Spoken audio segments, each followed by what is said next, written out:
Welcome back to Math Zen, everyone.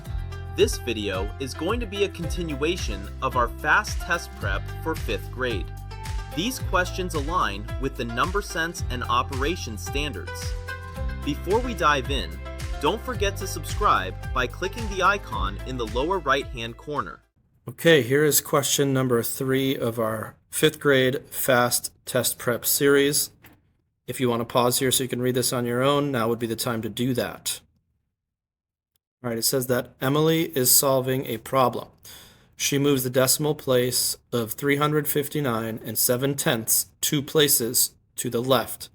So basically we're taking 359 and 7/10 and it is turning into 3 and 597 thousandths.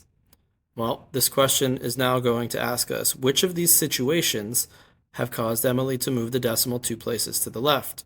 That post-it to the right should give you a huge hint. Did she multiply by 10? Did she divide by 10? Did she divide by 100? Or did she multiply by 100?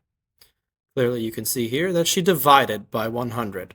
You have to remember that dividing a number by 10, 100, or 1,000 moves the decimal to the left. Okay, here is question number 4 of our 5th grade fast test prep series. If you'd like to pause the video, now would be a time to do that. All right, let's get into it. Isabella and Gabby made $124 selling lemonade. What could the cost of each cup have been? So over on the right, you can see that I have a post-it with the things that you should be thinking about prior to solving this problem. First, you should think to yourself, I can't sell partial cups of lemonade because that doesn't make sense. And secondly, you need to find which of these 4 values will evenly divide with $124. So with that said, let's get started testing this out.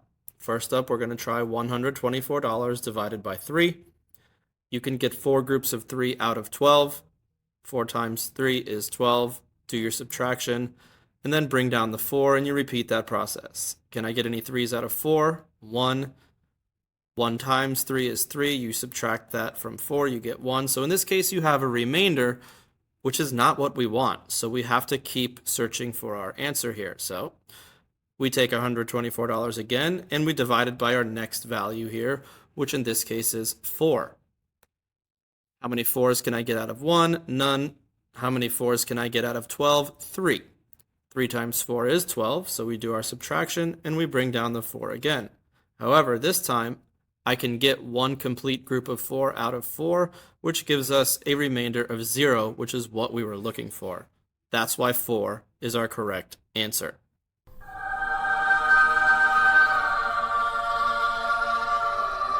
As always, thanks for watching. I hope you're finding this series and the entire Math Zen channel helpful. If you are, drop me a like and share as it really helps the channel grow. So long, until next time, and don't forget to keep searching for your Math Zen.